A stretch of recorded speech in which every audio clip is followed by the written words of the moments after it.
Okay, welcome ladies and gentlemen to the BBR Season 4 Draft Analysis Recap, whatever you want to call it, for my team, the Winnipeg Blue Blastoise. So if you guys are excited for today's cozy ass motherfucking draft analysis, make sure to hit the like button and subscribe button down below. We are on the road to 400 subscribers, and I would really appreciate it if we could hit it by the end of the year. That would mean a lot to me. So it's cold. I'm getting sick. I got me some tea. I got my flannel on. I just got out of the shower. So we're gonna have the coziest fucking draft recap we've ever goddamn seen. My intention is to put Christmas music in the background. Whether I do or not is up to how I feel 20 minutes when I edit this. If you guys are new to my channel, and if you guys are new to Draft League as well, hi, hello, my name is Kurpie. I play competitive Pokemon, and primarily the Draft League format. If you guys don't know what the Draft League format is, there are 18 coaches in this BBR season, all linked down below. And essentially, we pick Pokemon one by one on who we want to use and who we can bring each week to our battles, and then we have to build specific teams to kind of counteract and counter prep our opponents' teams that they drafted. And we just go on the league format, and then playoffs is a single elimination bracket for the top 8 coaches this season. So now I have so many thoughts. I'm trying to catch everything at once, and then we'll get into things. I also don't want this to be super long because I hate recording draft analysis. If you guys know me, I usually do the fairy tale thing, but I decided to do an actual analysis for this league because, one, it's the Winnipeg Blue Blastoise, not the Landers, so it wouldn't really fit, but also because there's so many new mons and so many new changes and things, I kind of actually have reasons for drafting things and reasons for actually talking about stuff instead of just what these Pokemon do. So with all that out the way, let's get into some actual discussion. So first, shouts to D-Ray for running the season of BBR. Mid-handed over the keys to D-Ray, which if you guys haven't joined the server yet, make sure you guys go do. We do pick'ems, and I'm one of the admins there. I'm the head admin pretty much of the league behind D-Ray. So make sure you guys go come out and support, and just check everyone out. Like I said, everyone's linked in the description. We have amazing coaches this season, and I love all the coaches we have this season. So this season we did 2 draft pools because of how limited the original, the base decks is. So we had 2 draft pools of 9 coaches each. I was in the Scarlet pool, and I was pick number 3 in my pool, which is super awesome because we allowed some really cool mons that are might actually end up being banned later on down the road as we continue to play through this generation. But for now, we allowed them just to test things. It's a test season, right? So with pick number 3, there were 3 main candidates, which both went in both draft pools. It's Roaring Moon, Fluttermane, and Chien-Pao. So looking at, it was Owen and Trexo ahead of me, so really whichever 2 they took, I took the 3rd one, and it was a kind of a no-brainer there. So I was lucky enough. Owen, of course, taking his mascot of Roaring Moon. Trexo took the Fluttermane. So that means I, of course, took Chien-Pao. So Chien-Pao is the first Pokemon I snagged up for this generation. If you guys see me clicking around, it's because I'm just going to be kind of looking at Showdown, but also trying to talk to you guys as well.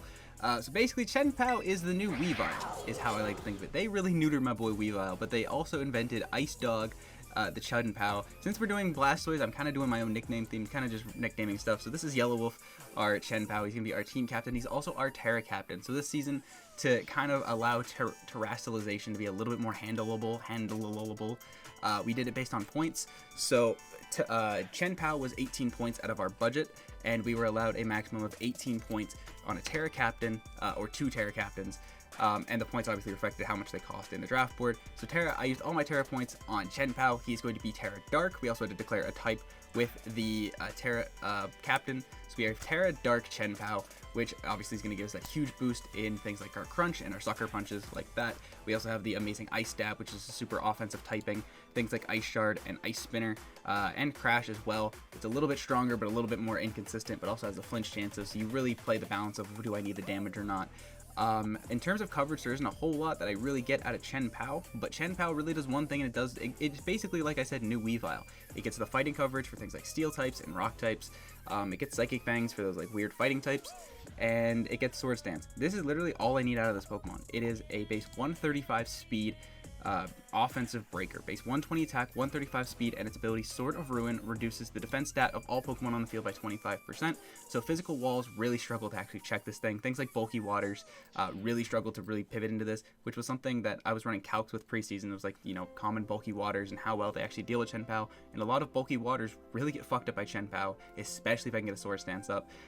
But because of that ability and because of how strong Chien-Pao naturally is, I don't even have to run Sword Stance to be able to 2-hit KO things after hazards.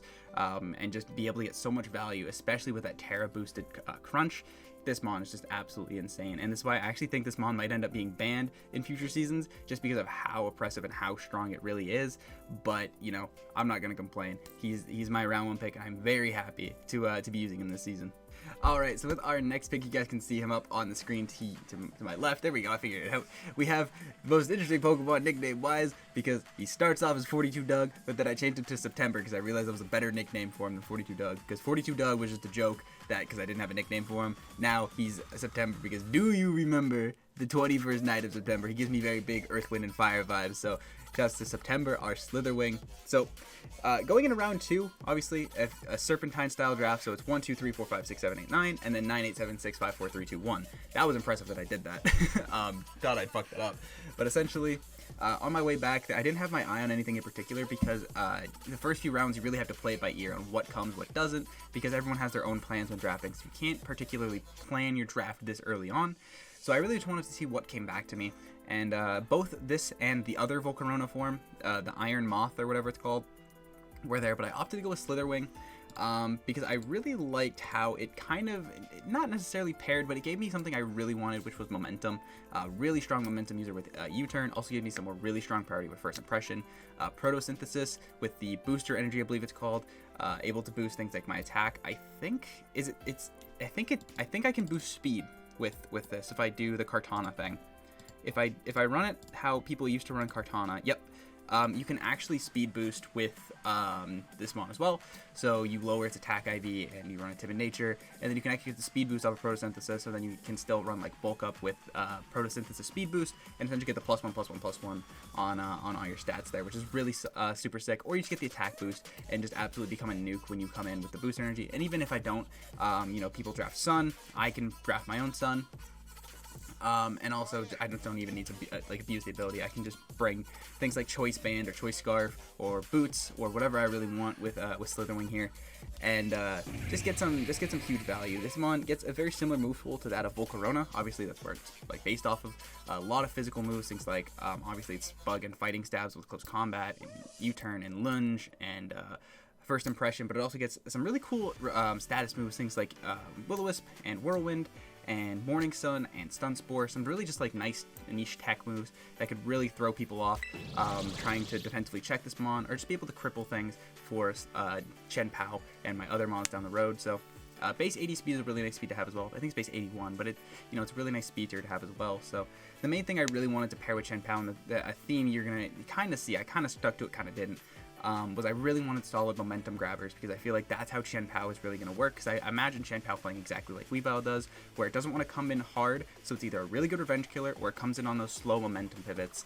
and being able to force things out and force the damage. So I really valued, a really good U-turn bot, and I think Chen Pao, or Slitherwing here fits the bill perfectly.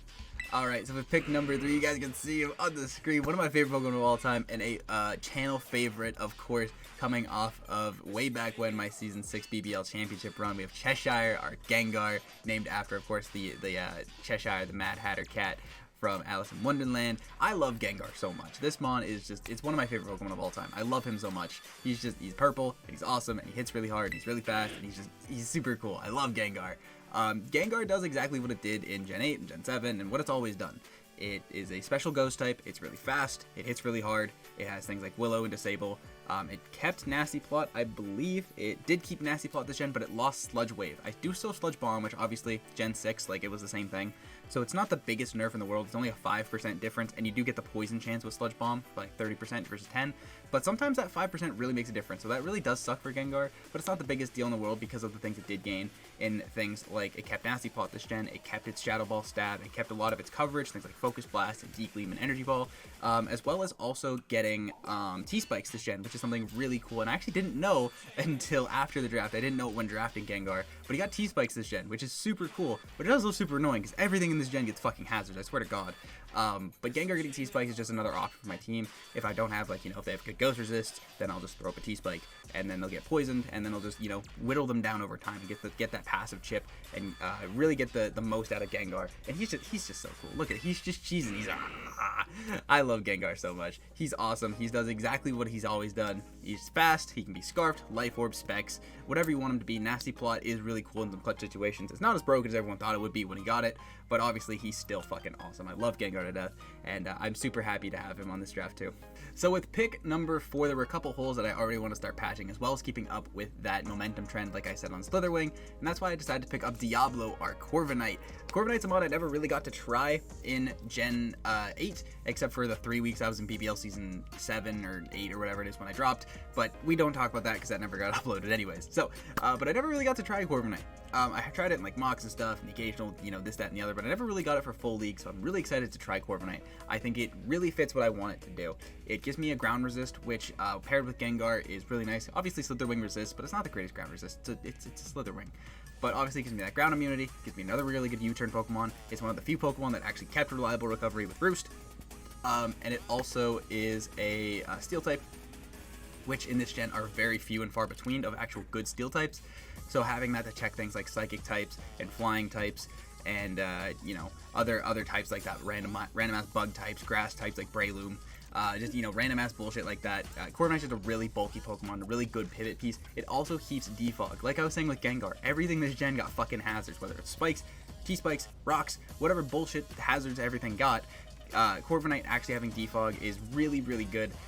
In case I don't want to go for hazards myself, but my opponent has really good hazard control. I can keep hazards off my fields that way. Maybe I don't want to run Boots on my Chien-Pao, I need to run Band, or maybe I just don't want the passive chip on all my Pokemon. I have that defog potential with Corviknight, and just like Gengar, he still does exactly what he did last gen. He didn't lose anything super crazy. Obviously the Roost nerf really sucks for him, but there wasn't a whole lot else that Corviknight really lost. It still gets U-turn, it still has defog, still has Roost, Body Press, Brave Bird, Iron Defense, Iron Head. It still has that random light screen. Does it get Reflect too? It does get random Reflect. It gets Taunt. It does exactly what Corviknight needs, and it does exactly what Corviknight does. It doesn't do anything more, it doesn't do anything less. It's the exact same Pokemon as last gen, but that's exactly what I want from it, I don't need it to beat every single thing. I just need it to switch into things and then U-turn so I can go into my Chien-Pao and kill everybody. That's my plan, and to get rid of hazards. So really excited to use Corviknight again. Also, shiny Corviknight named Diablo, sick as fuck. Alright, so with our next pick, we've been talking too much about past gen Pokemon, how they haven't changed. Let's talk about a Pokemon that did change, and that's Big Tyranitar, or should I say Iron Thorns, not Treads. Iron Thorns is our 5th round pick. He is a very interesting Pokemon. He is the Paradox form of Tyranitar, and he is super cool. He does exactly what T-Tar does, except with Rock Electric, which is arguably worse than regular T-Tar. Not arguably, it is worse than regular T-Tar. But I think that is a very cool offensive typing that a lot of types don't resist or really deal with a whole lot. Things like Corviknight, for example, that we just talked about. It is neutral to rock, but it's gonna get blown back by a Thunder Punch. So I think Iron Thorns is a really cool mon. I love Tyranitar, he's a really cool Pokemon. But Iron Thorns, I really wanted to grab more so. It was something that I wanted to cure rocks and spikes, which what this thing did, guaranteed. It got me both rocks and spikes. So my hazards are on the board, especially because my Steel type doesn't learn rocks. I needed to get a couple more things that learn hazards, because that's another thing that I've learned in the past, is not having proper hazards really puts you behind on the 8-ball. So besides that, it obviously gets Volt Switch as well, which is another momentum piece, like I was saying with the Slitherwing and the Corviknight, is I really wanted those momentum pieces for things like Gengar and Yellow Wolf, our Chien-Pao, to kind of just gain momentum. But even if I'm not using Tyranitar as a support Pokemon, offensively it does so much. It gets all the coverage that Tyranitar gets. It gets things like Rock Slide and Thunder Punch and Wild Charge and Earthquake and Fire Fang and Dragon Dance and Heavy Slam and Ice Punch and Ice Fang and Body Press and Body Slam, and it gets so many of these offensive moves. It's such an offensive piece. It's literally what T-Tar does, which is the worst typing. But it gets so much more utility that I was really looking for out of this Pokemon. It's also a new Pokemon, so I really wanted to try it and try it out. But I really don't regret grabbing him. I think he's super cool.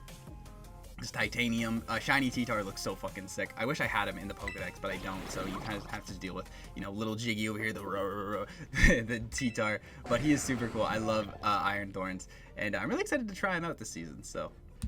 Alright, so I'm going to be honest with you. I got kind of boring towards the back end of the draft. I drafted a lot of Pokemon that are returning instead of new Pokemon. That's just because a lot of new Pokemon either A, got taken very, very quickly, or B, which is bad. There's always going to be bad Pokemon. But speaking of Pokemon that aren't bad, Bilbo, our Gastrodon, our pink Gastrodon, the correct Gastrodon, fucking blue Gastrodons over here all over the BBR dock, but this pink Gastrodon, he's the correct Gastrodon. This is Bilbo Baggins, our Gastrodon. Really awesome Pokemon that I've never really used before because Gastrodon just was always outclassed. You know, in Gen 8, things like Swampert and Seismitoad were always better because they got hazards and the water immunity and knockoff or whatever, you know, the two things got. Gastrodon is now better than both of them, arguably. It has self-recovery with Recover. It has all of its offensive pieces, things like Earth Power and Hydro Pump. Lost Scald, which really sucks for it, but it still has Hydro Pump, Surf, Scald, Yawn. And also, they give it Spikes and Rocks. So, on top of being an amazing hazard setter, a water immunity, which pairs really nicely with Tyranitar. So overall, just a fat piece of shit. Also, defensively pairs amazingly with Corviknight. Corviknight is weak to Fire and Electric. This thing absolutely chews Fire and Electric hits for days. This thing's only weakness is Grass. Corviknight absolutely chews the fuck out of Grass. And look at a Grass type into our team right now. Yellow Wolf eats the fuck out of it.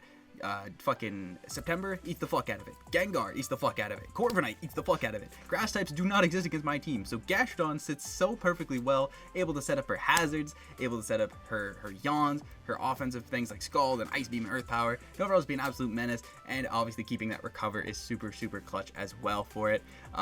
Really just a really nice defensive piece that I wanted to pick up. You know, fills a lot of holes on this team, like I'm saying. You know, it fills a lot of defensive pieces, pairs really nice with Corviknight, and gave me more of those hazards, which I really, really want, because Tyranitar, like I said, doesn't have the greatest defensive typing, so it might not be the most reliable to get up hazards, but Gastrodon here is bulky enough to take on hazards, guaranteed to get me at least one Spike or Rock up, unless there's a Grass type move in front of me, and overall just being really annoying with things like Yawn, and I think does it get screens? I don't think it gets screens. It doesn't get screens, I just can't read. But obviously, you know, it gets everything it needs to, and obviously more this gen. So I'm really excited to try Gastrodon because I've never actually used it before. But I think this gen is going to be its gen to be at the absolute fucking best bulky water there it can ever goddamn be. Sticking on the train of Pokemon whose names start with G, we picked up Gardevoir next up. This is where the first and only major snipe of my draft happened. Right before I got to pick Trexo Snipe Me of Azumarill, I was very much planning on picking up Azu from the start. It was something I really wanted to pair with Chien-Pao, saying like Gengar and Slitherwing. I thought it had really good synergy here, and as a fairy type, it's an amazing fairy type, both bulky and offensive.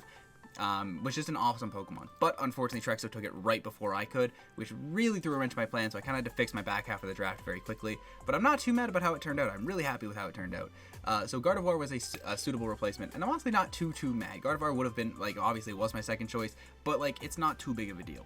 I don't get the offensive water with Gardevoir, but I do get a psychic type here, and obviously my fairy type. Not the bulkiest fairy, but it's not too bad, because it's also really fast and really offensive.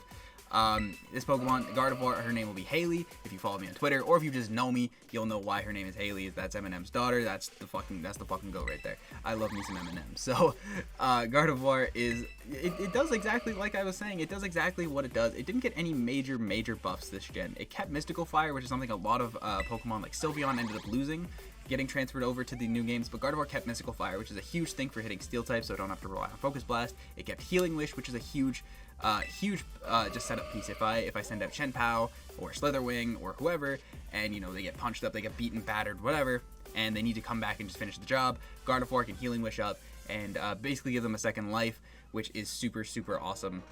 Basically getting to use two Chien-Paos in one game would be amazing.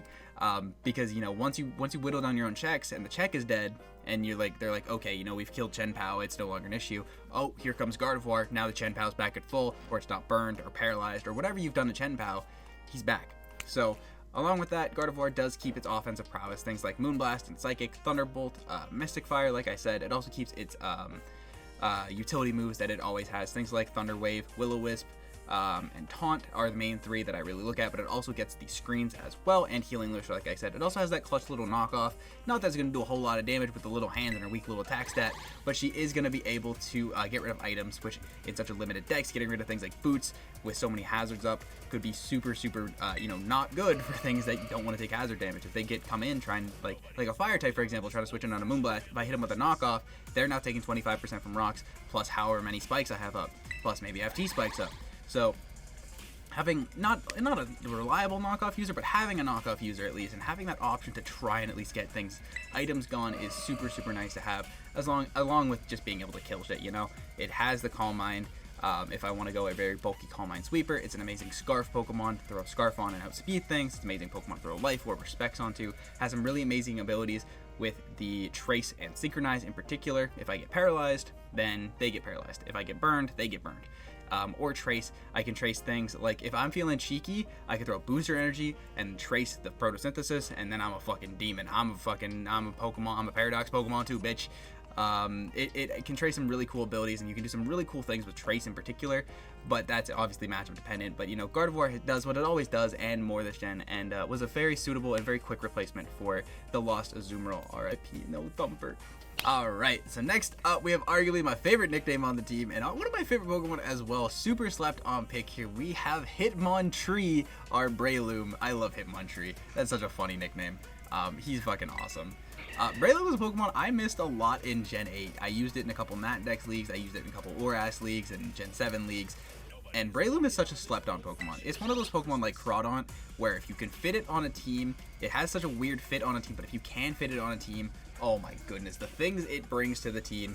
It might not look like a whole lot on paper, it might just look like the shitty Route 1 Mushroom from Gen 3, but I promise you, Hitmonttree has got so much up his sleeves. Even though he's got little arms, so it doesn't look like he has long sleeves, he's got a lot of his sleeves, trust me. So, Breloom, obviously, the big thing I really wanted from Breloom was the super strong Technician Mach Punch. That is a really strong priority option, along with things we already had with Chien-Pao with the Ice Shard and Slitherwing with the First Impression, having that really nice priority option to defeat faster threats and Scarf threats and things like that. On top of it, Breloom has an amazing move pool. Things like Close Combat and Bullet Seed, Drain Punch, Bulk Up, Poison Jab, gets Gunk and Leech Seed as well. Things like Rock Slide and Spore, which is really annoying for other teams. Gets the Thunder Punch as well. For flying types, Rock Slide, Stone Edge. Pardon me.